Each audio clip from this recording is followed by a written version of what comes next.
Welcome to Compared to Who, the podcast to help you stop comparing and start living. I'm your host, Heather Creekmore. I hate to admit this, but I used to secretly obsess over my appearance. I thought it was part of my job as a woman to always look better, but never felt like I could be good enough. Maybe you can relate.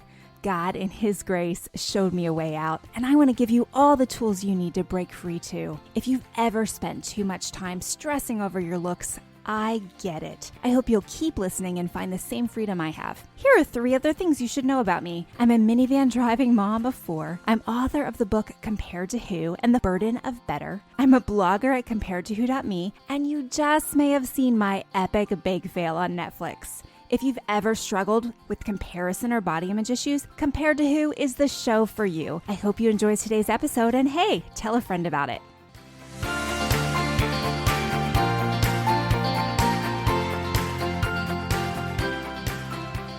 Hey there, Heather Creekmore here. I am so glad you're listening to the Compared to podcast today. Today, we're going to have some fun talking to my friend, Sarah Geringer. She's an author, self-published a couple books, traditionally published a couple. She has a book called Transforming Your Thought Life. And friends, I had her on, I think it was last year, and we talked all about our thought lives, how really most of our problems start in our heads. And she's written this amazing book all about how you can transform your thought life through Christian meditation, which is really just meditating on scripture. So we talked all about that the last time we talked. And in that conversation, she mentioned boundaries. And I thought, ooh, boundaries, that would be such a good topic for us to talk about on the show again. So Sarah's back. We're going to talk boundaries, especially if you have a hard time wanting to please people, if you like having other people approve of you, maybe family members. Maybe the holidays is a time when this becomes especially difficult for you.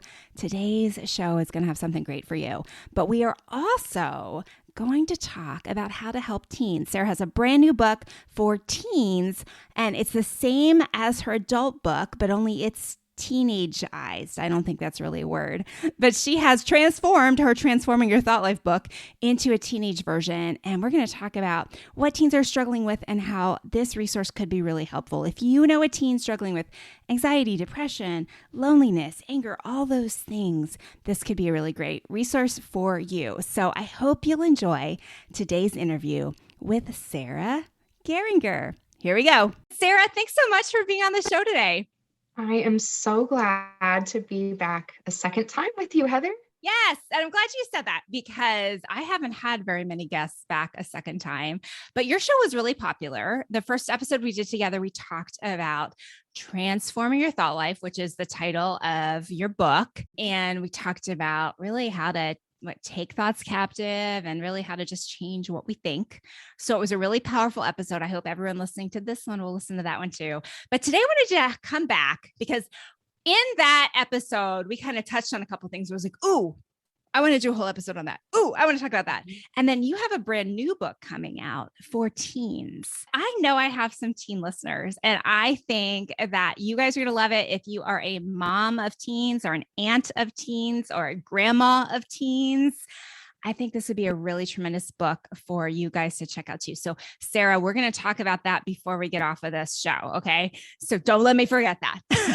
But I tell you where I want to start is we talked about thought lives last time.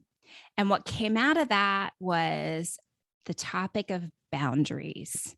And I feel like every single time I'm coaching someone, we go to that boundaries issue. It comes up over and over again. And maybe you're listening today and you're like, boundaries? What does that mean? Fences? What's she talking about? Sarah, explain to us what the concept of boundaries is. Boundaries is realizing that God has created you for a certain purpose. You have limitations, but within those limitations is a lot of freedom if you can steward it well. Yeah. So I think where I messed up, or a lot of us mess up, is thinking that other people set those boundaries for us. And God actually gives us a lot of agency in our own lives to set those boundaries of yes and boundaries of no. to protect us and to help us have the best life possible. Yeah. So if you have an immediate negative reaction to boundaries, it's probably because you don't understand that they're for your good. Yeah. And I had to learn that myself. Well, it's interesting. The word you used in describing boundaries was you included the word thinking. This is a mental struggle, right? This is what we think, which is what we believe about what we should do and how we should operate and how much time is appropriate to, spend on this activity or that activity or with these people or that. And I know for so many women that I talk to, this is a struggle of people expect this of me. I'm expected to like always do this at the holidays, or I'm expected, to, be this kind of mom or look this way. My family looks this way and they expect me to look this way. And developing our own sense of self doesn't happen when we don't have those boundaries, right? I mean, how would you describe it? I can talk to you about the season in my life when I needed to develop boundaries and I first realized that. So this was when we had 2 children, ages 2 and just a few months old, and Christmas was coming. Now we have both of us have divorced parents who are remarried. So we had 4 sets of parents. And then we also had my grandparents. Okay. And we are blessed because everybody lives within a 100-mile radius, but then that can create big problems during the holidays in terms of expectations. Okay. So we had already gone through 2 Christmases of being the first ones with a grandkid. So everybody wants a piece of that. But by celebration number 5, we were exhausted. We were cranky and irritable and not even enjoying it. And of course, our precious little son wasn't either. So we're going into this 3rd Christmas with children and wanting something different. It had caused fights between my husband and I. So we went and talked to our pastor, and he helped us come up with a plan that we could introduce to our families that would honor us first. And this is what he said. Here's the deal. You 2 are a family of your own right now, and you need to set the rules for how you want to live your life, which really were boundaries, quite honestly. And what do you want? What do you want Christmas to look like for you and your children? What do you want that to look like? So we explored that. And he's like, okay, so what is going to have to be taken out so that's possible? Because you need to build a protective barrier around this thing that you want, which is good. Like he affirmed that was a good want that we had, a good desire. So you can't have all of these things and have that.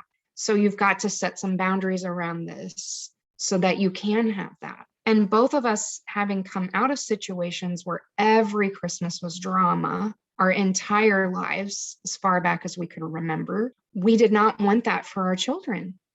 And that meant setting some boundaries. So what happened, and this is a really important part of talking about boundaries, Heather, and I know you're going to relate to this. What happened was chaos in our family when we set these boundaries.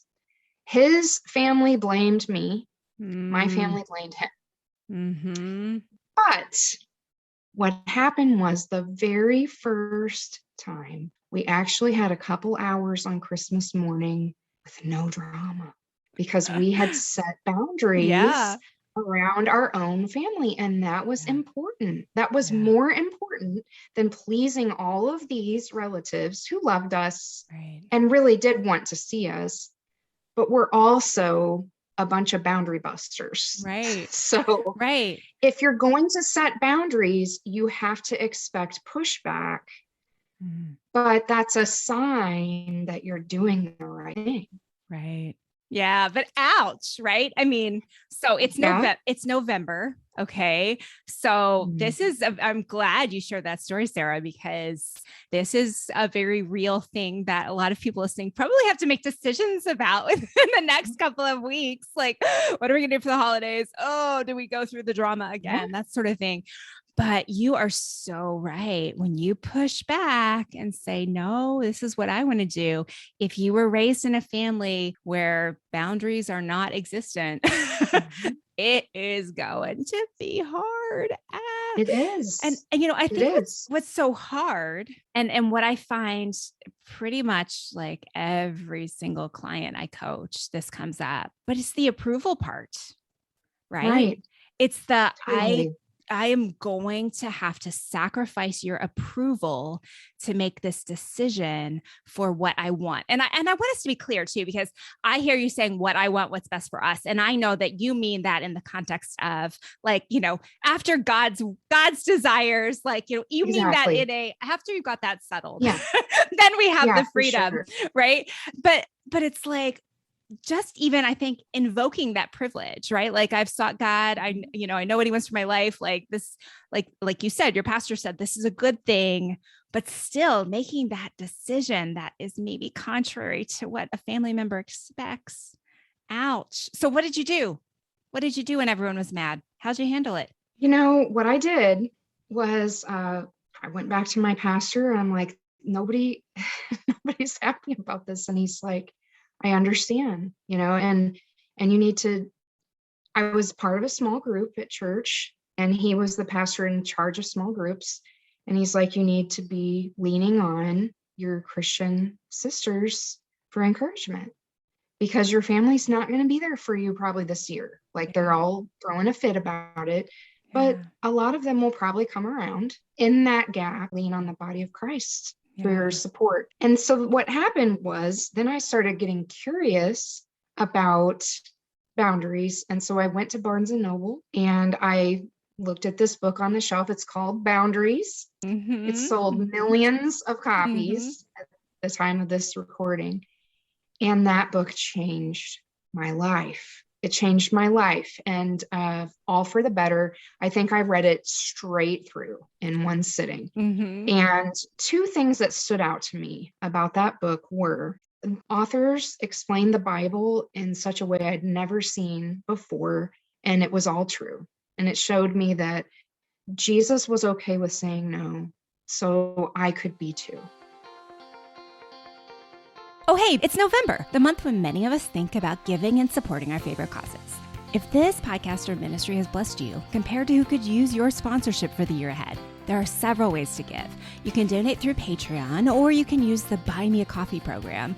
Even a gift of $5 helps. Go to comparedtoWho.me/podcast and scroll to the bottom for all the links you need to support the show. And hey, if giving money isn't your thing, no problem. Leave a review. Those 5-star reviews are as good as gold. Thanks so much for considering. I'm grateful for you. They lay out what is boundaries and they kind of lay the framework. And then there's different chapters, boundaries at work, boundaries with your family, boundaries, with your parents, with your children. But the first giant chapter is boundaries in yourself. So you have to learn to steward those boundaries in yourself first before you can really set boundaries in a healthy way on other people. So I had a lot of work to do. And that was good. It was good for me to do that. A few years later, I ended up going to a Christian counselor and I spent 5 years with him. And that's when I really, really dug into why is it so hard for me to set boundaries? And he helped me see that and help me enforce those boundaries that needed to be enforced. And I can tell you today, this Christmas we're heading into, I've got a 17-year-old, a 15-year-old, and a 13-year-old. And I can look back on that Christmas 2006 when we set those boundaries and say, I don't regret a thing other than not doing it sooner. Yeah. So Wow. it didn't hurt my kids. It made our family stronger. It actually, as they grew, they started to see, because quite honestly, there's a couple family members now in 2021 who still aren't happy with us about it. So, if that's true, we've got some toxicity in there. And you've really got to set boundaries against toxic people for sure. But I think it actually showed the kids the value of setting boundaries. in terms of protecting what's of value to you. And that is our personal time together as a family on Christmas, just the five of us. And we can fill ourselves up with that so that we can be happier when we go visit other people. So it was all worth it. It really was worth it. I couldn't see that first Christmas when we're struggling, but I can see it now. And I'm so glad that God worked all those things together for our good. Yeah. Oh, I love that. And I betcha there's someone listening today that's like, oh, I hear what she's saying. That sounds so hard, but it sounds good, but it sounds hard. And it is. I mean, there's no sugarcoating it. It is hard, especially for those of us who made it to, 45 or 50 without boundaries, right? I mean, oh man, when you first assert that, no, I think I'm going to do it this way. Whew, that can be painful, but thanks for talking about that and for sharing that story, Sarah. I felt like when we talked last time, the boundaries thing is something that came out. I was like, yeah, that's such a very real part of our body image and comparison issues, is that what do other people expect of us? But then there's also this whole thing going on in our heads with, I think, and I talk about this in Burden of Better, how it doesn't even really matter what you think of me, because I can kind of decide what you think of me and try to improve your opinion of me without me even knowing whether or not you're displeased. Right. It's like, Right. did you look at me kind of crossways? Oh, okay. I better be nicer to you so you like me more. Right. We can do all these mental gymnastics. There's a whole lot going on in our heads and our thought lives. And that's what your book is about, the Transforming Your Thought Life book. And now you have kind of revised, rewritten, adjusted for teenagers. Tell me, how was that process? How did you think like a teenager? Because I'm not sure if I have that ability. Well, I have a photographic memory. So my first memory is actually when I was 16 months old. I live in Southeast Missouri, and we got a 2-foot snow, a blizzard. And you don't get that where I live. 12 inches is huge, but 2 feet shuts this entire place down. And I remember standing on the couch in my tippy toes in my one piece. I can feel it. I have all the sensory details, the footy pajamas, right? And I'm looking out the window, and it's just a sea of white. And my mom is on the phone, and the phone was one of those with a 50-foot cord, what I'm talking about, Heather, right? And she's worried. She's worried about my dad, who was walking 5 miles out here where I live now, where the family farm was, to save the cattle at my great-grandparents' farm, to get them all in the barn so they wouldn't freeze to death. Wow. And so, because you couldn't drive, they had the police were prohibiting people from trying to drive. Yeah. So he had to walk in the bitter cold. And I, as a 16-month-old, was worried about my daddy. That's my first memory.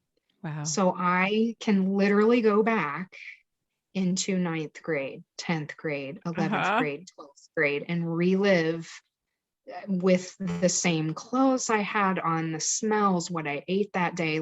I have all those memories stored. And I think that I truly believe that the Lord gave me that gift so that I can write in a way that makes connections with people. Yeah. Because I think the best writing is through storytelling. Absolutely.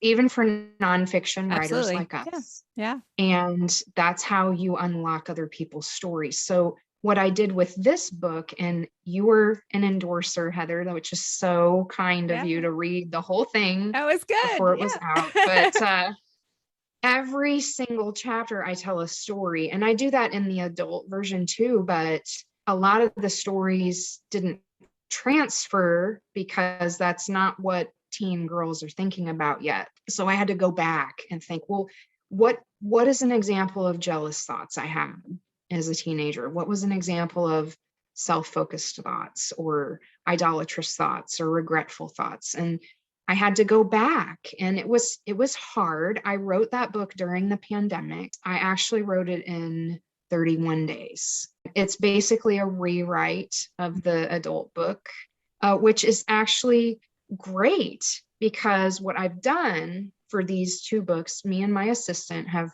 put together a discussion guide that's free on my website. Okay. So that if, say, a mom and a daughter want to read these two books, they can discuss it together, or a youth group leader and the teen in the group, or even a dad and a daughter. You can have those discussions based on those books, but they've got a similar format. The teen book does have 4 additional chapters, because teens deal with some of those problems more than we do as adults. So I needed to address that for them. Yeah. Wow. Well, I loved it. I think it'll be super helpful for teen girls. The bottom line is we have to be aware of these thoughts, right? And so, right. And as I say, think about like our teenagers, there's so many messages that they're getting from so many different places that it feels like just even being aware is kind of the first obstacle, if you will. Can you talk to me about that at all?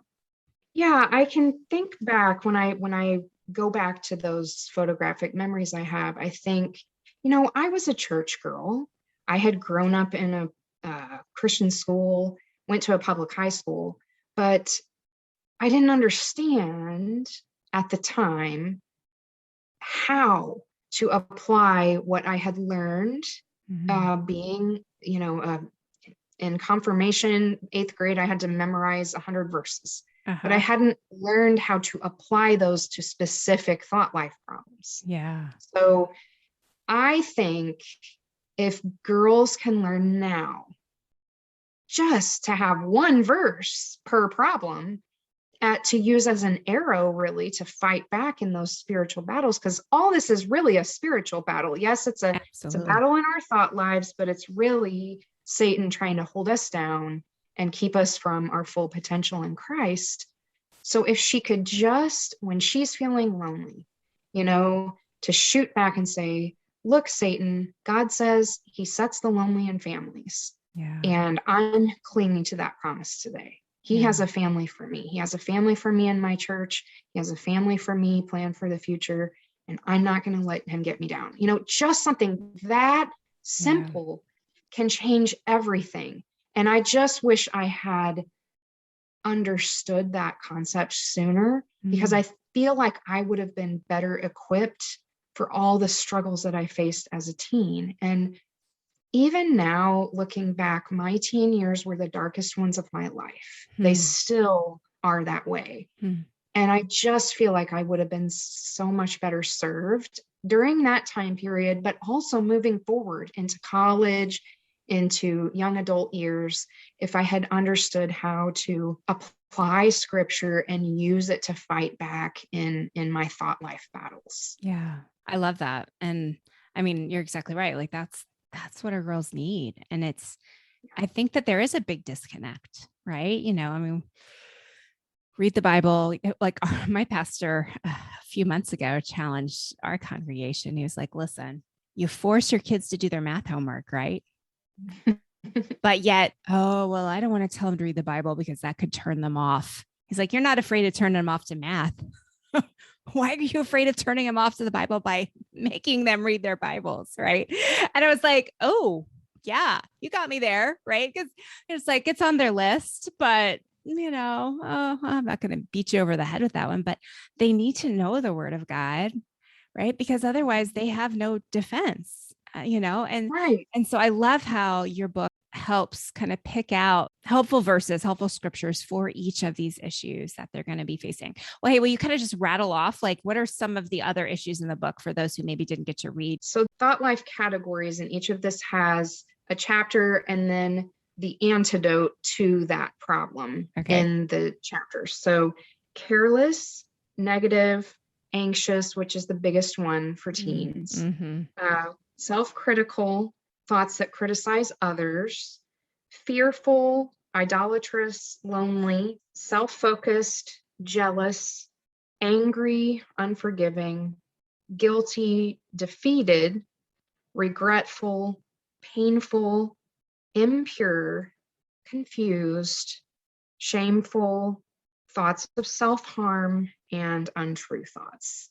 So each one of those has not just the problem, not just verses that address the problem, but also the solution. So for example, in the anxious thoughts chapter, there's verses about anxiety, but then there's verses about peace. Yeah. And each of these chapters is pretty short. I shortened each one by about 1,500 words. Yeah. Because I know teens are, first of all, really, really busy. Right. And second of all, their attention spans just aren't the same as those of us who grew up reading and without the internet. Right. So I shortened them because I wanted to respect, meet teens where they're at.